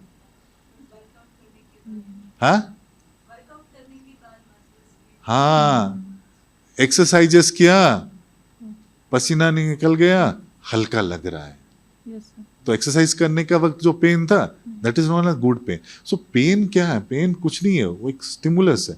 तो यहाँ पे आपका जो कंडीशन है उसके हिसाब से क्या है, अगर दर्द नर्व जहाँ पे हो रहा है, पहला चीज है वो आइडेंटिफाई होना चाहिए। यस सर, आपका इशू आपके मसल पे है, स्पाइनल कॉर्ड पे है, रूट्स पे है, आपके पोस्चर पे है, उसको करेक्शन करना चाहिए। यस हम अगर आपको वो कैल्शियम के बारे में देखेंगे, कैल्शियम से पेन का कुछ फायदा नहीं होता। नहीं सर, क्यों? मैं पता है आपको, ये जो कैल्शियम इन्फ्लक्स दो चीज होता है। एक तो हमारा बोन के लिए होता है, यस सर, दूसरा न्यूरो ट्रांसमिशन के लिए होता है, लेकिन पेन के लिए कुछ नहीं होता उसमें। यस सर, जो न्यूरो ट्रांसमीटर जो काम करते हैं उसमें कैल्शियम का काम कुछ नहीं होता। यस सर, ऑस्टियोपोरोसिस है, वो उसे ले लो, उसमें कहीं कर लो। अभी जैसे ये दीवार है, ये दीवार टूट गया, ये दीवार जब बना तो इसमें ईंट लगा, सीमेंट लगा, प्लास्टर लगा, फिर कलर लगा। अभी एक पोर्शन टूट गया दीवार का, तो आप बताओगे कि मैं इसमें कलर लगा के इसको मैनेज कर दूंगा? नहीं होगा। मैं इसमें प्लास्टर लगा के मैनेज कर दूंगा? नहीं होगा। सीमेंट लगा के मैनेज कर दूंगा? नहीं होगा। आपको क्या करना पड़ेगा? जो अगर ईंट टूटा है तो ईंट लगाना पड़ेगा, यस सर, कलर गया है तो कलर करना पड़ेगा, प्लास्टर निकला है तो प्लास्टर करके फिर कलर करना पड़ेगा। यस सर, तो हम जब वो पेन के लिए जो मेडिसिन लेते हैं, इंजेक्शंस लेते हैं, जो भी लेते हैं, वो सारे के सारे क्या है? सिम्प्टोमेटिक मैनेजमेंट, स्ट्रक्चरल मैनेजमेंट नहीं है। मेरा अगर कहीं पे स्पैज़म है, यहाँ पे हड्डी में दब गया है, प्रोलैप्स हुआ है, घूम गया है, वो जब तक करेक्शन नहीं होगा ना, आज मैंने ट्रीटमेंट ले लिया, कैसे लिया? किसी ने इंजेक्शन दे दिया, किसी ने दवाई दे दिया, यस सर, 3 महीना चला गया। 3 महीने बाद क्या हुआ? रिपीट, फिर से आया, लेकिन भयंकर आया। भयंकर आया। क्योंकि वो जो पेन चला गया, जो पोस्चर मेरे को अवॉइड करना था ना, बिना पेन के मैंने उसको और भी करते चला, मैं और भी खराब करते चला। So you should be aware of your physical state. ठीक है, yes, thank you sir. Okay. और कोई? ठीक है, तो हम एक काम करेंगे, हम स्टार्ट करेंगे कुछ चीज़। हम बोलते हैं PNF, proprio receptive neuromuscular facilitation technique. हम बेसिकली इसमें क्या करेंगे, 5 नर्व हैं, हमको प्रॉब्लम करते हैं। कभी कमर दर्द होता है, कभी गले में दर्द होता है, कभी नाम सुना है सियाटिका का, नाम सुना है कार्पल टनल सिंड्रोम का, नाम सुना है टेनिस एल्बो का, सुना है? हाँ, कभी नाम सुना है हैमस्ट्रिंग स्ट्रेन का, कभी सुना है? नहीं सुना है? हाँ, सुना है? तो ये सारे चीज़ जो होते हैं ना, वो छोटे छोटे चीज़ें होती हैं। कुछ चीज़ें करने से ना वो पर्टिकुलरली कभी वो नहीं होंगी। तो हम पहले क्या करेंगे, हम पहले सीखेंगे प्रोप्रियोसेप्टिव न्यूरोमस्कुलर फैसिलिटेशन में अपर लिम्ब का, लोअर लिम्ब का, मतलब दोनों हाथ का, दोनों पैर का। ठीक है, हम जब बोलेंगे इनवर्ड मतलब 1, इनवर्ड मतलब 1, आउटवर्ड मतलब 2, इनवर्ड मतलब 1, आउटवर्ड मतलब 2। ठीक है, अबव द शोल्डर, कंधे से ऊपर, हम हाथ के बात करें, कंधे से ऊपर कंधे से ऊपर हम लोग वो क्या बात करेंगे उसको, क्या बात करेंगे, हाथ उठाया ना, क्या बात करेंगे, मैंने ऐसे हाथ रखा, मैंने कौन सा पोजीशन में हाथ रखा, अपवर्ड रखा है, मैंने हैंड रेस किया है, ठीक है, हैंड रेस किया, अब द शोल्डर, हैंड रेस। ये ब्रह्मा कुमारी इसमें क्या बोलते हैं इसको, ब्रह्मा कुमारी इसमें इनको क्या बोलते हैं, एक हाथ का ताली, ब्रह्मा कुमारी से में इसको बोलते हैं एक हाथ का ताली, आपको पता नहीं है, बोलते हैं। सो ये है अबव द शोल्डर, ठीक है। तो below the shoulder, below the shoulder मतलब शोल्डर के नीचे में, ठीक है। हमको दो चीजें करना है, आप सब खड़े हो जाओ, हम स्टार्ट करेंगे अब। पहला चीज है,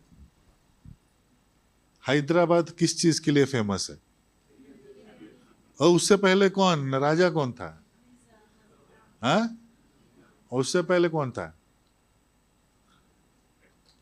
वो निजाम फिजाम क्या करते थे, वो जब उनके पास वो तलवार था, लड़ाई झगड़ा करते थे उस टाइम पे, तो तलवार निकालते थे ना, कैसे निकालते हैं तलवार, हाथ रखो ऑपोजिट साइड हिप पे हाथ रखो, फिर ऐसे हाथ उठाओ। सो ड्रॉइंग आउट ए स्वॉर्ड, क्या किया हमने, मयान से तलवार को निकाला, हम सब निजाम बन गए फिर से। सो that is the D1 pattern. कौन सा पैटर्न मैंने बोला, D1। हम किसके लिए कर रहे हैं, अपर लिम्ब के लिए कर रहे हैं, किसके लिए कर रहे हैं, हाथ के लिए कर रहे हैं। तो D1 पैटर्न, तो मैंने क्या बोला, इनवर्ड मतलब 1, आउटवर्ड मतलब 2। अभी हम कहां रखे हैं, तलवार निकालने वाले हैं, क्या है ये, इनवर्ड मतलब 1, आउटवर्ड मतलब 2। तो जब हमको कभी भी प्रॉब्लम होगा हैंड रेस करने के लिए, जब कभी भी हमको प्रॉब्लम होगा हैंड रेस करने के लिए बाहर की तरफ, हमारा मूवमेंट कहां से स्टार्ट होना चाहिए, तलवार निकालो, हैंड फ्री करो, क्या करो, तलवार निकालो, हैंड फ्री करो, हो गया। वो है D1 पैटर्न, ठीक है। D2 पैटर्न कहां से आएगा, ये तो इनवर्ड से आउटवर्ड गया, D2 कहां से आएगा,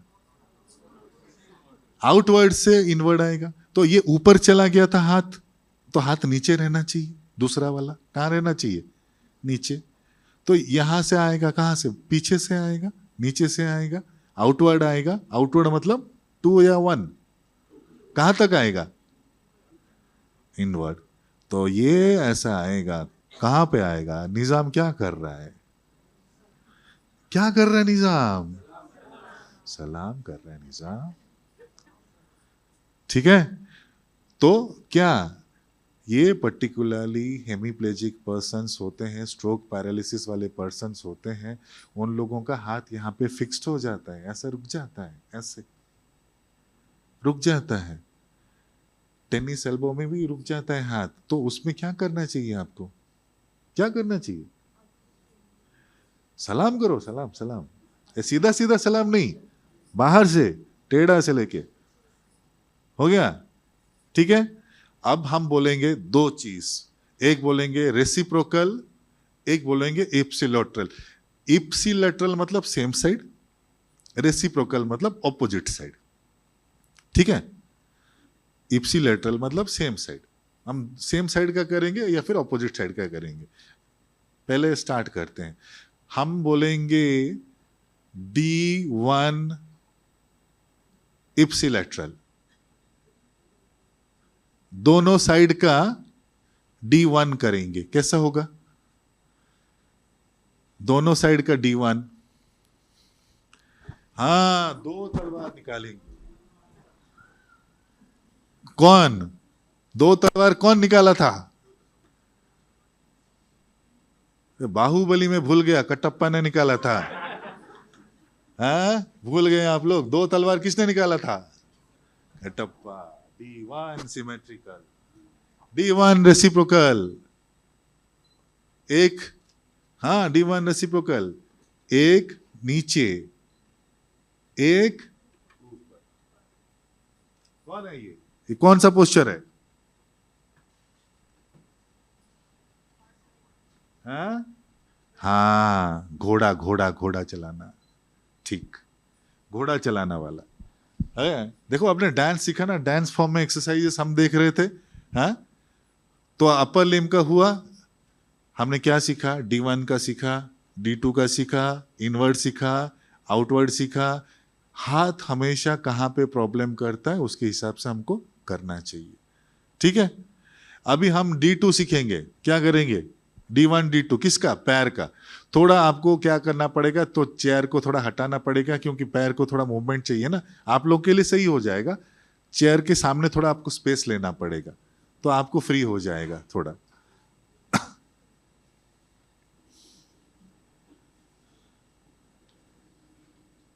ठीक है, तो उसी तरह से पैर में भी हम जब करेंगे वो D1 और D2 का करेंगे। उसी तरह से इसमें क्या है, बॉडी के तरफ आएगा तो इनवर्ड मूवमेंट होगा तो D1 आएगा, बाहर जाएगा तो आउटवर्ड होगा तो D2 आएगा, ठीक है। इनवर्ड आएगा, अंदर की तरफ आएगा तो क्या होगा? D1, बाहर की तरफ जाएगा तो क्या होगा? D2। तो राइट वाला लेग के मैं क्या कर रहा हूं, ये अंदर की तरफ ले रहा हूं, ठीक है, ये D1 है। तो ये कौन सा मूवमेंट है? किकिंग है फुटबॉल, किकिंग है फुटबॉल। तो मैं जब फुटबॉल किक करता हूं, ये मिस्टेक किस लिए होगा ना, मेरा ये ग्रॉइंस के लिए होगा, मेरा पर्टिकुलरली काफ मसल के लिए भी होगा। तो किकिंग है फुटबॉल, ठीक है। ये यहां पे स्टार्ट हुआ, लेकिन गया कैसे वापस? ये पोजीशन क्या है? पीछे, इनवर्ड से आउटवर्ड पीछे। हम क्या करते हैं? रनिंग। ऐसा कौन बाहर पैर कर, सब रनिंग यहां से दौड़ते हैं, इधर कौन दौड़ता है? हम पैंट पहनते हैं, क्या पहनते हैं? पैंट इस तरफ से डालते हैं। So wearing a pant and kicking a football, वो पैटर्न है, वो डायगोनल है किसका ना? D1 किसका? लोअर लिम्ब का, पैर का। तो D2 क्या होगा? D2 क्या होगा? बाहर से अंदर, तो बाहर ये वाला साइड है, फिर अंदर की तरफ आएगा। तो ये बाहर क्या है? ये जुडो कराटे वाला, किक बॉक्सिंग। ये जुडो कराटे मारने वाला, और ये पीछे वापस। हम जब चलते हैं जो पैर होता है, हम जब चलते हैं पैर होता है, चलने के टाइम पे ये पैर, ठीक है, ये अंदर की तरफ आया, इसको क्या बोलेंगे? D2, ठीक है। तो ये जो पैटर्न है हम इसको इजीली कर पाएंगे। तो इसमें हमको लोडिंग हैमस्ट्रिंग्स के, क्वाड्रिसेप्स के, ये सारे के सारे रिलीज होते जाएंगे, ठीक है। अब सिंपल सी कुछ स्ट्रेचिंग्स करेंगे, जिससे कि आपका ये पर्टिकुलर कार्पल टनल का, सियाटिका का, ये सारा का सारा इश्यूज आपका अच्छा हो जाएगा, ठीक है। तो पहला है, हम लोग करेंगे कार्पल टनल का स्ट्रेच, ठीक है। तो इसमें क्या करेंगे हम, ये इसको ऑन कर दें।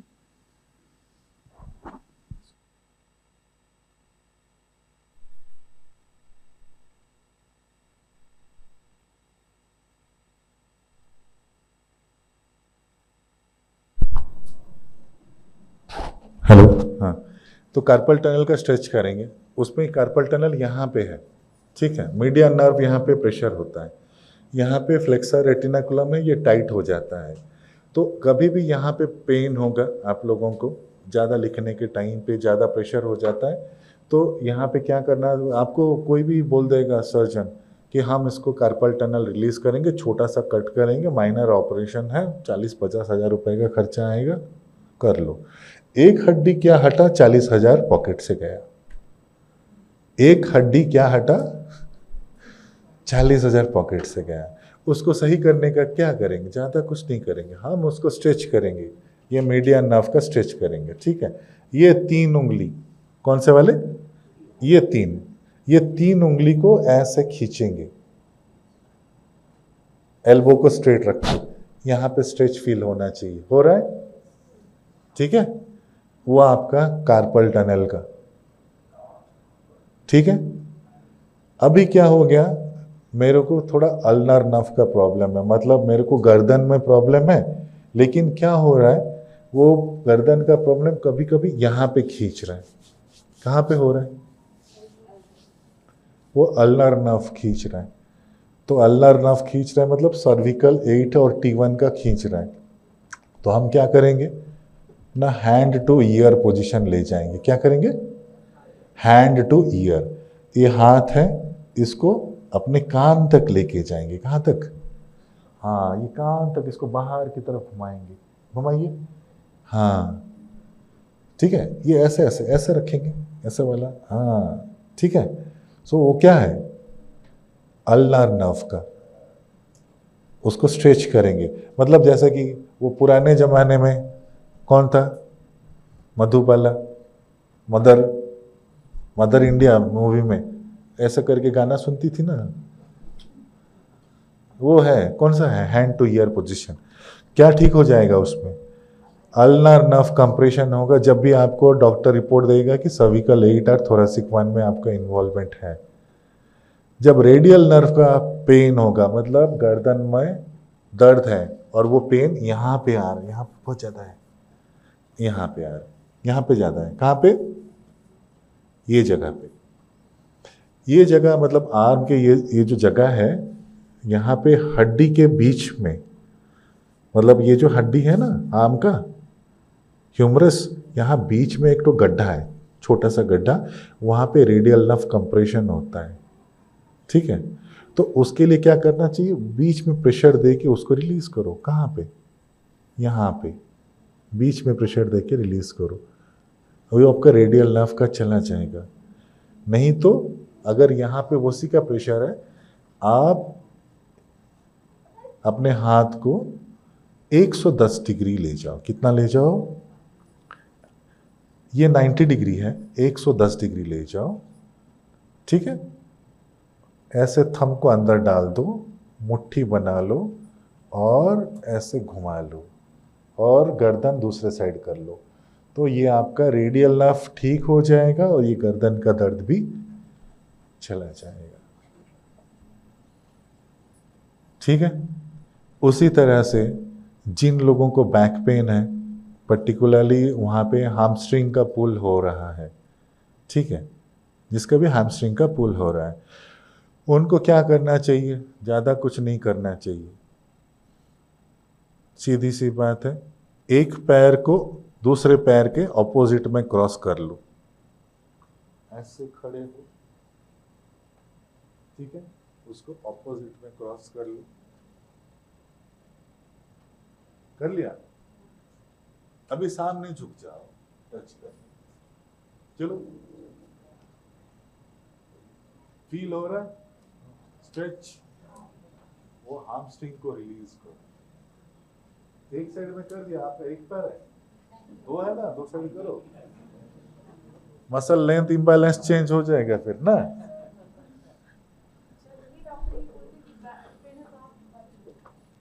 नहीं, बैक पेन बहुत तरह के होते हैं। हम बैक पेन को डिवाइस करते हैं दो तरह का, एक मैकेनिकल और दो नॉन मैकेनिकल।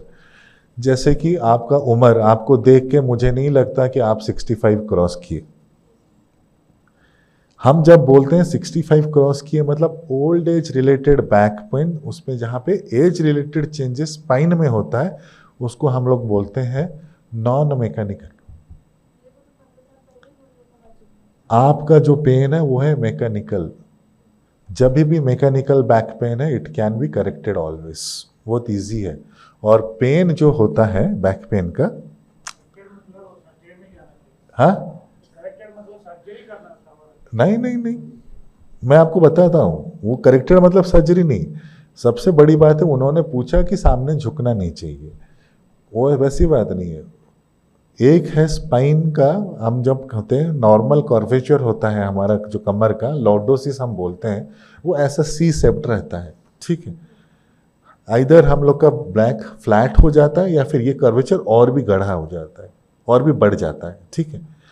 तो यहाँ पे क्या होता है, जब हमारा लिस्थेसिस होता है, एक हड्डी के ऊपर दूसरा हड्डी खिसक जाता है, एक हड्डी के ऊपर दूसरा हड्डी खिसक जाता है, तभी हमको बोलते हैं कि आप सामने की तरफ मत झुको। जब एक हड्डी के ऊपर दूसरा हड्डी खिसक जाता है, हम उसको लिस्थेसिस बोलते हैं। सो बैक पेन, कभी कभी लोगों का जो सियाटिका है, मैं आपको बता देता हूं कितने लोगों को सियाटिका है, हाथ उठाओ, जानते हो कितने लोगों को? यहाँ पे 1 2 3 4 5, ये जो 5 लोगों ने हाथ उठाया ना, मैं आपको बताता हूँ, ये 5 लोगों में से एक जन को सियाटिका होगा। क्यों? क्योंकि इनके पास सियाटिका के लिए इनके पास सफिशिएंट इंफॉर्मेशन नहीं है। सियाटिका का जो है, जब भी नर्व का इशू होता है, आपको कभी भी नर्व का इशू हो तो आप याद करो, सिन को याद करो। किसको याद करो? सिन, SIN। किसको याद करो? S for severity. सिवियरिटी मतलब आज स्टार्ट हुआ दर्द, 10 दिनों से दर्द है, 1 महीने से दर्द है। आज स्टार्ट से दर्द हुआ मतलब एक्यूट पेन, 10 दिनों से है तो सब एक्यूट है, 1 महीना से ज्यादा है तो क्रोनिक है। तो पहले अंडरस्टैंड करो सिवियरिटी, दर्द क्या है, एक्यूट है, सब एक्यूट है, क्रोनिक है। देन I फॉर इरिटेबिलिटी, मतलब क्या? आपको वो डिस्टर्ब कर रहा है, आपका नॉर्मल लाइफस्टाइल में डिस्टर्ब कर रहा है। वो कितना लेवल में डिस्टर्ब कर रहा है? आप उठ नहीं पा रहे हो, बैठ नहीं पा रहे हो, सीढ़ी चढ़ नहीं पा रहे हो, भाग नहीं पा रहे हो, कुछ नहीं कर पा रहे हो, कितना लेवल पे, वो आइडेंटिफाई करो। Then comes N for numbness, इतना दर्द हो गया जिसके वजह से मेरा वो फीलिंग चला गया, कोई भी फीलिंग मेरा नहीं है, जिस पार्ट का वो इन्वॉल्वमेंट वो नहीं है, मतलब वो टर्मिनल है, नम्बनेस आ गया मतलब। तो जब सोचोगे नम्बनेस आ गया, क्या आ गया? तभी सर ने जो बोला वो करेंगे। क्या करेंगे? सर्जरी करेंगे। जब तक नम्बनेस नहीं आया, वो सर्जरी करने के लिए बोल दिया, आपका बैंक बैलेंस बहुत बड़ा है, और कुछ नहीं बोल सकते। वो आपका सर गैस्ट्रोनिमस का हेड का पेन है, काफ आप स्ट्रेचिंग करो सही हो जाएगा। हाँ, पीछे से,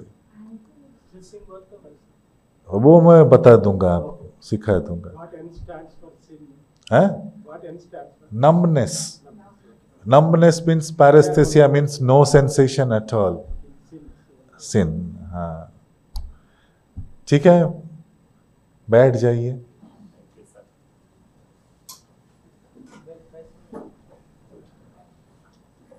उसका स्ट्रेचिंग होगा सर, हाँ उसका स्ट्रेचिंग मैं बता दूंगा आपको कैसे क्या करना है। तो थोड़ा राउंड अप अभी कंप्लीट करेंगे, 2-3 क्वेश्चंस मैं पूछूंगा, मैं पूछता रहता हूँ मैं पढ़ाता हूँ बच्चों को। मेरे लिए बच्चे कितने हैं? जो जिसने 17 ईयर पास किया वो भी मेरा बच्चा है, जो मेरे पास PhD भी किया वो भी मेरे पास बच्चा है, जिसने मेरे मास्टर्स डिग्री किया। तो मेरे पेशेंट्स तो मेरे सारे बच्चे हैं। मैं वहाँ पे नहीं देखता कोई 70 है कोई 80 है, अगर उन्होंने गलती किया तो मैं डांटता हूँ, तो मेरा नेचर वैसी तरह से है। तो मैंने 65 एज के मतलब लोग जो भी अपने पोस्ट ग्रेजुएट किए, क्योंकि उनको अपॉर्चुनिटी मिला उनके स्टेट गवर्नमेंट में कि आप रिटायरमेंट करने से पहले PG कर लो, तो मेरे से भी बहुत सीनियर उम्र में, पढ़ाई में मैं उनसे आगे तो उनका भी तो एग्ज़ाम लिया मैंने, तो उस हिसाब से आप लोगों का एग्ज़ाम लूँगा। सबसे बड़ी बात हमने यहाँ पे 4 चीज़ बताया था कि जब भी हम ये माइंड बॉडी कनेक्शन करेंगे, एक छोटा सा एक्सरसाइज है जो हमारे ये माइंड बॉडी कनेक्शन को और भी डीप करेगा। कौन सा exercise sir? Deep breathing. Deep breathing जो है वो क्या करेगा? ये हमारा कनेक्शन बढ़ाएगा। Meditation is a practice, breathing is a exercise. आप मेडिटेशन करो और वो डीप ब्रीदिंग के साथ करो। आया समझ में? ठीक है। दूसरा, अगर कोई पर्सन स्ट्रेस में है, अगर किसी को ज़्यादा स्ट्रेस है, वो पर्टिकुलरली पॉजिटिव सिम्टम्स वो डेवलप कर रहा है या नेगेटिव सिम्टम्स डेवलप कर रहा है? नेगेटिव सिम्टम्स वो डेवलप कर रहा है। उसको सपोर्ट की ज़्यादा ज़रूरत है या नहीं है? ज़्यादा ज़रूरत है। ठीक है, गुड। नेक्स्ट वाला क्वेश्चन, हम कभी भी अगर पेन को टारगेट करेंगे, उसको एक साइड का अप्रोच दिखेंगे या दो साइड का अप्रोच दिखेंगे? दो साइड का अप्रोच दिखेंगे। कौन से दो साइड हैं?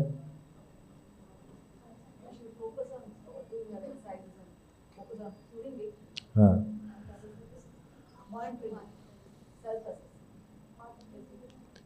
एक रिकॉग्नाइज करेंगे, फिर सपोर्ट देंगे। रिकॉग्नाइज कैसे करेंगे? जैसे कि इन्होंने पूछा था कि मेरे को इतना सारा चीज़ बताया था, मुझे आज तक पता नहीं है मेरा दर्द का क्या है। तो पहले पता करना है पेन जो ओरिजिन है वो सेंट्रल नर्वस सिस्टम से ओरिजिन हो रहा है क्या, या फिर पेरिफेरल सिस्टम में है। तो कहाँ पे उसको ब्लॉकेज करने से, रोकने से पेन खत्म हो जाएगा। गुड, बढ़िया बढ़िया बढ़िया। आप सब खुद के लिए थोड़ा क्लैप कर लो। Thank you very much.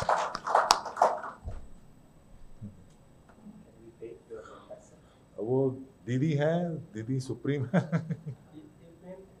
सब बताएंगे। Thank you very much, brother, for this wonderful session.